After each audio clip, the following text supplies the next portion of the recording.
I am Chris, and I am here to continue my real revolutionary story. In the first episode, I explained my understanding of the beginning of our universe, and how the energy from that, which we call light, makes up everything that exists and is recycled through time.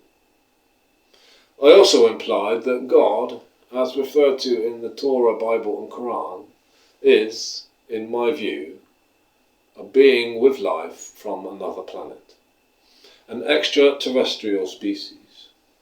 Maybe from our own galaxy, but certainly our universe. I also shared some thoughts on the 4 visits of God, and said that in this episode I will explain the truth about the birth of Christ and what they got up to during their adolescence, among other things. I also suggested in the previous episode that to have been made aware of the fact that planetary environments change was a blessing, and to ignore that advice is a sin. I could go further and say God also explained that if we failed to maintain balance and equilibrium with our environment, we could be subject to massively devastating floods and fires. Of course, the fact is, most planetary environments change, especially when they are in the so-called Goldilocks zone and affected by everything from the huge balls of gas at the centre of their solar system to bacteria that may live in their seas.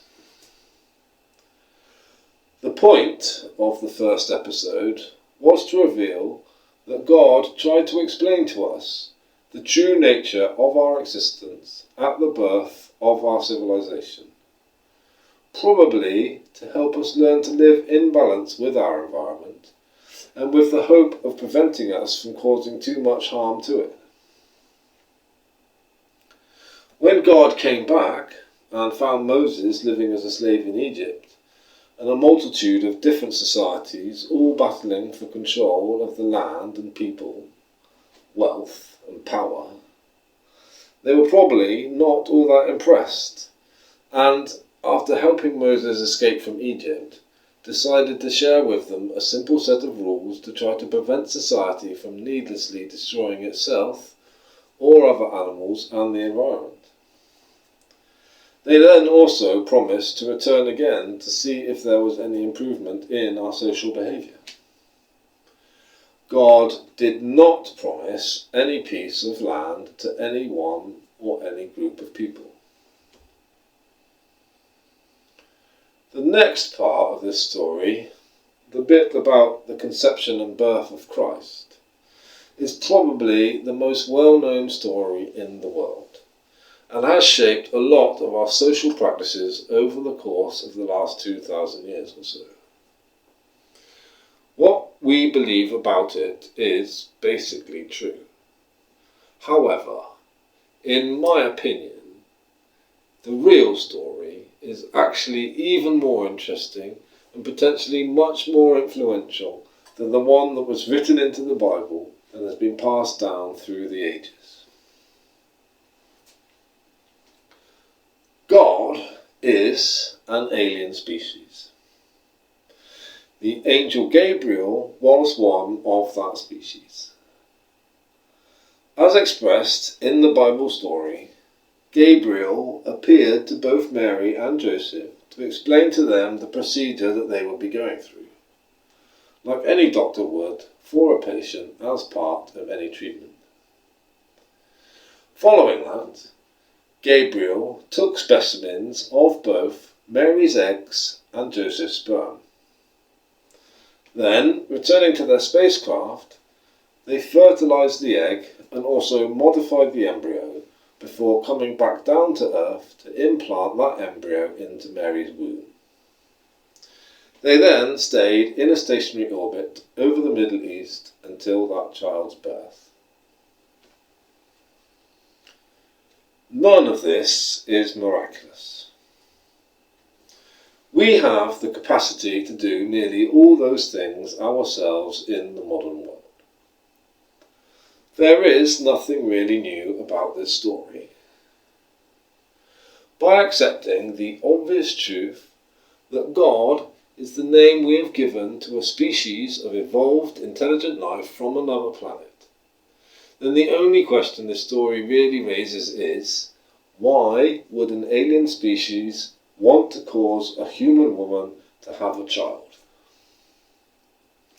The answer is as evidence of the existence of life in the heavens. Besides the fact that it was impossible for a virgin to become pregnant on Earth 2,000 years ago, thereby giving undeniable proof of the miraculous nature of that birth at that time, the species we call God will have recognised that human beliefs were hard to form and doubt difficult to dispel.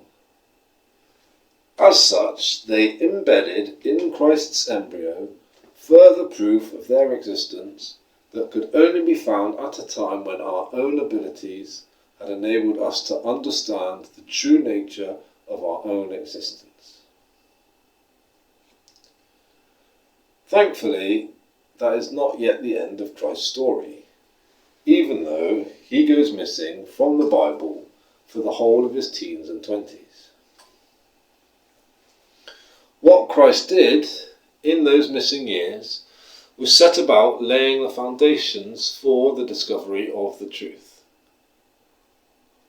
The DNA of Christ was modified by the species we call God so that it would be possible to prove their existence at a time in the future when we could read and decode our own DNA ourselves. Of course, proving that would still be impossible unless Christ had some children of his own. So, as per their instructions, when he hit puberty, Christ was sent off travelling. They went right through northern Africa and southern Europe, all the way around the Mediterranean societies, to sire as many children as was possible.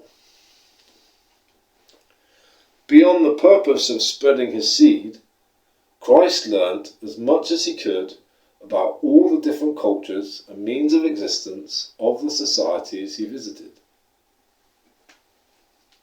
Their journey actually led Christ as far as Glastonbury in England, so as to learn from the Druids about the rotation of the earth around the sun and the moon around the earth, to try to understand the principles of time on our planet and the factors that control the ebb and flow of the forces of life on earth.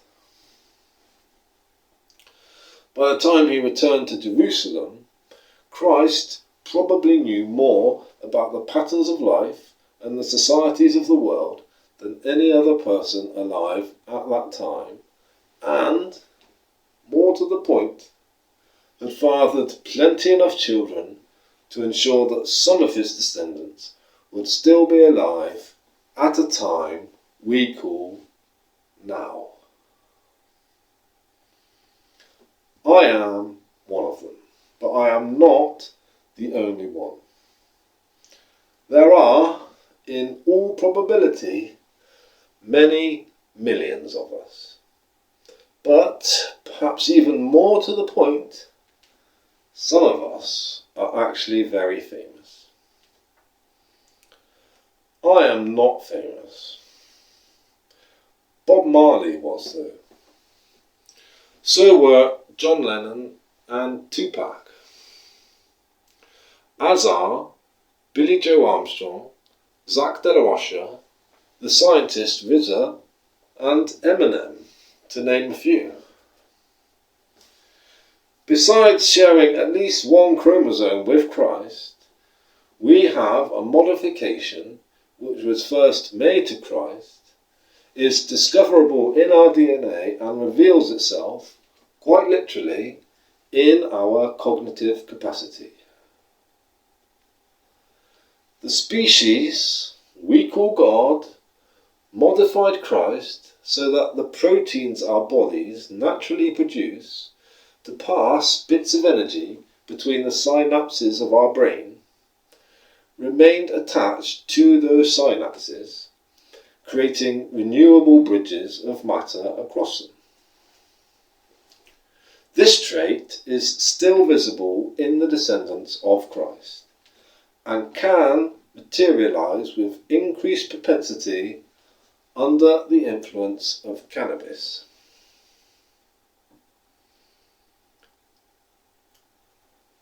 That is still not the end of the story. As we know, Christ was killed a few years after his return to Jerusalem because the leaders that influenced the interpretation of people's religious beliefs refused to believe that the man who was born by a virgin was proof of their God. However, God did come back one last time to find out if we had addressed our problems and started to accept the true nature of life and what it is that connects it all together. When they communicated with Muhammad, God projected their self in the perception we made of them, using our causes of inequality and the damaging effects of our social patterns of life as examples that draw their discontent, in the hope we might finally learn from all our mistakes and live without causing any more harm to ourselves or the life of our planet. All that said, the fact is, everything is light. God is light. We are light. But we are not made by God. The universe is not made by God. It is all just light. That is the truth. The story I have told is the truth. It is the only story that makes sense. It is the only story that aligns our perceptions about God with what we know about the reality of our existence, and is certainly the only story that contains the means to find proof of God. God is real. They are an alien species that visited us to tell us about life and to moderate our behaviour and align our developments with our changing environment. Not unlike Keanu Reeves in The Day the Earth Stood Still. We misunderstood the story that was passed down to us. In the time between God's visit with Abraham and freeing Moses from Egypt, we had mistaken God to be the light itself, and not, like us, a product of it. Then, between the visits with Moses and Muhammad, we grew to further misunderstand the context and purpose of their interventions. There is not a lot more to say in this story. There are billions of people that believe in God, but all the evidence suggests that God cannot have created the universe or any part of it much beyond that which we can create ourselves. With what we know about existence, the universe and life, it is obvious to me that God is a life form from another planet. My story about God is not really revolutionary. My story about Christ may be a bit more out there, but to me, that too is obvious. I, or any other of the descendants of Christ, can prove God modified the embryo Mary grew and gave birth to as a virgin. That is the truth. But Another truth is we have failed to control our behaviour as a species on this planet. In fact, it appears now as though the more civilised or developed a society claims to be, the more it misleads its citizens and misrepresents the perceptions of value, worth and cost, and the principles of freedom, equality and justice. In nearly every country of the world, it is the wealthy that are afforded our reverence, the powerful that are rewarded with our respect, and the corrupt that earn the rights of resurrection.